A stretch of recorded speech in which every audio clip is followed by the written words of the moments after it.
Family members నమస్తే, welcome back to our channel ACS spoken English. మన video science సంబంధించి మనము పేపర్ 1కి సంబంధించి వీడియోస్ అయితే చేయడం జరుగుతుంది. మీకు కనుక యూస్ఫుల్ అనిపిస్తే తప్పకుండా ఛానల్ని సబ్స్క్రైబ్ చేసుకోండి. ఏపీ డిఎస్సి సంబంధించి మనం వీడియోస్ అయితే జరుగుతుంది. ఇక చూడండి ఫ్రెండ్స్, లింగ నిర్ధారణ అని ఉంది కదా. ఇక్కడ లింగ నిర్ధారణ కొరకు జరిగే పరీక్ష ఆమ్నియోసెంటిసిస్ ఆమ్నియోసెంటిసిస్. ఓకే, ఈ పరీక్ష ఉల్బక ద్రవం ఉమ్మనీరుకి పరీక్షిస్తారు. ఓకే, ఇక్కడ ఎక్స్ మేల్ నుండి ఫిమేల్ నుండి, XY ఫీమేల్ నుండి వస్తుందండి. ఓకే, నెక్స్ట్ ఇక్కడ ఓవెం స్పెమ్ సెల్స్ అనమాట, ఇలా వస్తాయన్నమాట. ఇలా వచ్చినాక ఎక్స్ ఇక్కడ నుండి గర్ల్స్ నుండి ఎక్స్ వస్తాయండి. చూడండి, ఎక్స్ వచ్చింది కదా. ఇక్కడ నుండి ఎక్స్ అనేది వచ్చింది ఫిమేల్ అండి. ఇక్కడ నుండి ఎక్స్ వచ్చి ఇక్కడ బాయ్ నుండి కనుక వై వచ్చినట్లయితే మేల్ అవుతుంది. లింగ నిర్ధారణ తండ్రి క్రోమోజోమ్పై ఆధారపడి ఉంటుంది. ఇది తెలియక చాలామంది అయితే అమ్మాయిలను ఆడిపోసుకుంటుంటారండి. చాలా బాధ అనిపిస్తుంది. ఓకే, నెక్స్ట్ జీవజాతుల సంఖ్యకు స్థిరత్వాన్నిచ్చే ప్రక్రియ. కరెక్ట్ ఆన్సర్ ప్రత్యుత్పత్తి. శుక్ర కణాలు తాత్కాలికంగా నిల్వ ఉండే భాగము. Correct answer epididymis. ముష్కాలు స్రవించే హార్మోన్. Correct answer testosterone. ముష్కాలు పరిణతి చెందే ఉష్ణోగ్రత. Correct answer 37 degrees centigrade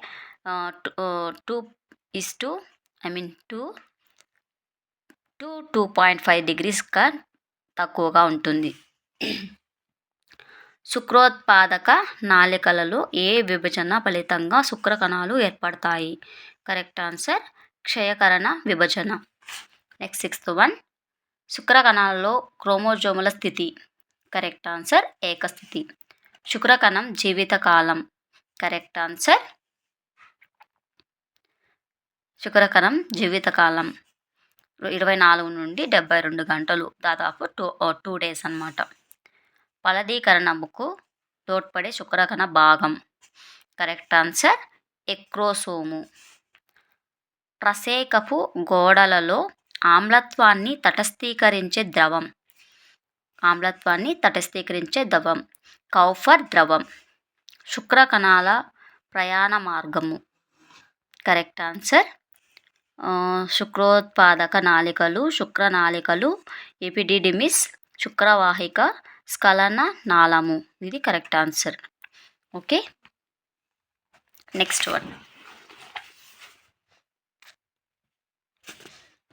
seminal ప్లాస్మాను ఏర్పరిచే ద్రవణాలు. కరెక్ట్ ఆన్సర్ అన్నయ్యు. శుక్రద్రవం, కౌఫర్ ద్రవం, పౌరుష ద్రవం. ఇది సెమినల్ ప్లాస్మాను ఏర్పరుస్తాయి.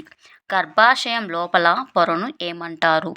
కరెక్ట్ ఆన్సర్ ఎండోమెట్రియం అని అంటారు.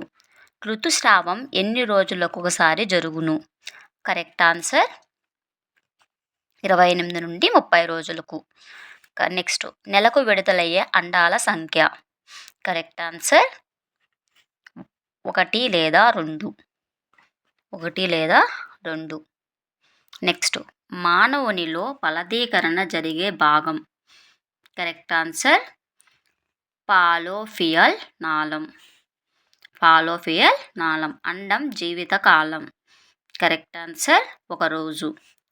బాహ్య ఫలదీకరణం జరిపే జీవులు. Correct answer అన్నియు. వానపాము, చేపలు, కప్పలు బాహ్య ఫలదీకరణం జరుపును. ఓకే, నెక్స్ట్, పిండాన్ని ఆవరించి ఉండే బయటి పొర. పరాయువు. గర్భధారణ జరిగిన ఎన్ని రోజులలో జరాయువులు ఏర్పడును? కరెక్ట్ ఆన్సర్ 12వ వారం. గర్భధారణ జరిగిన ఎన్ని రోజుల్లో జరాయువులు ఏర్పడును? 12వ వారం. పిండానికి యాంత్రిక ఆధారాన్నిచ్చే పొర. కరెక్ట్ ఆన్సర్ ఉల్బము. తల్లి కణాలు పిండ కణాలు కలిపి ఏర్పడే భాగం. కరెక్ట్ ఆన్సర్ పరాయువు. తల్లి కణాలు పిండి కణాలు పిండ కణాలు కలిసి ఏర్పడే భాగం పరాయువు. పిండాన్ని జరాయువుతో కలిపే భాగం. పిండాన్ని జరాయువుతో కలిపే భాగం. Correct answer పరాయువు. పిండానికి పోషక పదార్థాలను ఆక్సిజన్ను అందించేవి. Correct answer జరాయువు. పిండానికి పోషక పదార్థాలను ఆక్సిజన్ను అందించేవి. Correct answer జరాయువు. చూడండి ఇక్కడ కుటుంబ నియంత్రణ మార్గాలు. ఓకే, వేసక్టమీ అంటారు. వేసక్టమీ పురుషులలో శుక్రవాహికలు కత్తిరించి ముడివేయడాన్ని వేసక్టమీ అని అంటారు. ట్యూబెక్టమీ అంటే స్త్రీలలో ఫాలోపియన్ నాళాలు కత్తిరించి ముడివేయడాన్ని ట్యూబెక్టమీ అని అంటారండి. ఈ విధంగా అన్నమాట. చూడండి ఇక్కడ నోట్. స్త్రీలలో అధిక ఋతుస్రావం సమయంలో గర్భాశయాన్ని తొలగించడాన్ని ఏమంటారు? హిస్టరెక్టమీ అని అంటారు. ఋతుస్రావం ఎక్కువగా ఉంటుంది కదా, అప్పుడు ఇది మనకి వాళ్ళు డాక్టర్స్ దగ్గరికి వెళ్తే దీన్ని తొలగించేస్తారు. వాట్ ఈజ్ ద హిస్టరెక్టమీ అనే దాన్ని తొలగిస్తారు. దీన్ని మనం ఏమంటాము? ఋతుస్రావం అనేది తగ్గడానికి ఇది తొలగించేస్తారండి. ఇది ఆల్రెడీ చెప్పాను కదా. ఇది చాలా బాధ అనిపిస్తుంది. చూడండి, ఊరికే అమ్మాయిలు అంటారనమాట. అమ్మాయిల వల్లనే ఏదో అయినట్టు చెప్పేస్తూ ఉంటారు. XY ఉంది కదండి, ఇది ఫీమేల్, ఇది మేలు, ఇది ఫిమేలు. XX అనేది మనకు రిలీజ్ అవుతుంది అండం అనేది. ఇక్కడ XX ఇక్కడ బాయ్స్లోనాక ఇక్కడున్న బాయ్స్లోనాక ఉండే X రిలీజ్ అయితే ఫిమేల్ వస్తుందండి. 2 Xలే ఉంటే ఇక్కడ ఉన్న X కనుక వచ్చి ఇక్కడున్న ఫిమేల్ బై కనుక వచ్చినట్లయితే అది మేల్ అవుతుంది. ఓకే, లింగ నిర్ధారణ అనేది తండ్రి క్రోమోజోమ్పై ఆధారపడి ఉంటుంది. ఇది ఒకసారి గమనించాలి. చదివిన వాళ్ళకు కూడా ఇది అందేలా చేయాలండి. జీవజాతుల సంఖ్యకు స్థిరత్వాన్ని ఇచ్చే ప్రక్రియ ఏంటని చెప్పాను? ప్రత్యుత్పత్తి. ఈ సోదంతా లేకుండా మనము బిట్స్ అనేవి డైరెక్ట్ ఆన్సర్స్ అయితే చెప్పేస్తున్నానండి. మీకు కనుక యూస్ఫుల్ అనిపిస్తే తప్పకుండా ఛానల్ని సబ్స్క్రైబ్ చేసుకోండి. ఓకే, ఇక్కడ చూడండి ఫ్రెండ్స్, గర్భావధి కాలం. పిల్ల జీవి స్త్రీ జీవి గర్భాశయంలో ఉండే కాలాన్ని గర్భావధి కాలం అంటారు. మానవుని గర్భావధి కాలం 9 నెలలు, అంటే 280 రోజులు అన్నమాట, అంటే 40 వారాలు. శిశు జననం.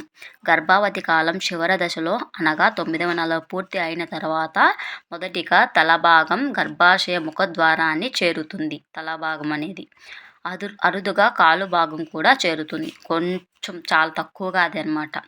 ఓకే, గర్భాశయ ఖండాలను సంకోచ సడలికలతో శిశువు జననం ప్రారంభం అవుతుంది.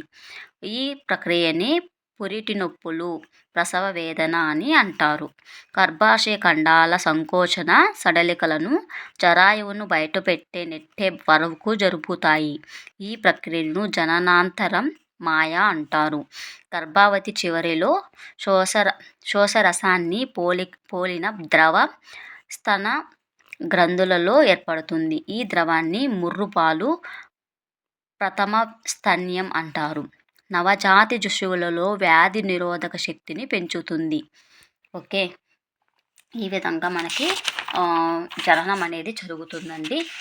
ఓకే, చూడండి ఫ్రెండ్స్, మీకు కనుక యూస్ఫుల్ అనిపిస్తే తప్పకుండా ఛానల్ని సబ్స్క్రైబ్ చేసుకోండి. జరాయువు అంటే పిండాన్ని ఆవరించి ఉండే బయట త్వచం అన్నమాట.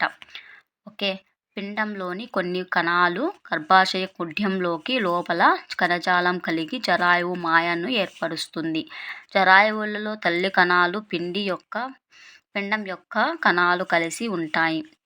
ఓకే, పిండ పోషణకు అత్యంత అవసరమైన జరాయువులు గర్భధారణ జరిగిన సుమారు 12 వారాల వరకు ఏర్పడుతుంది.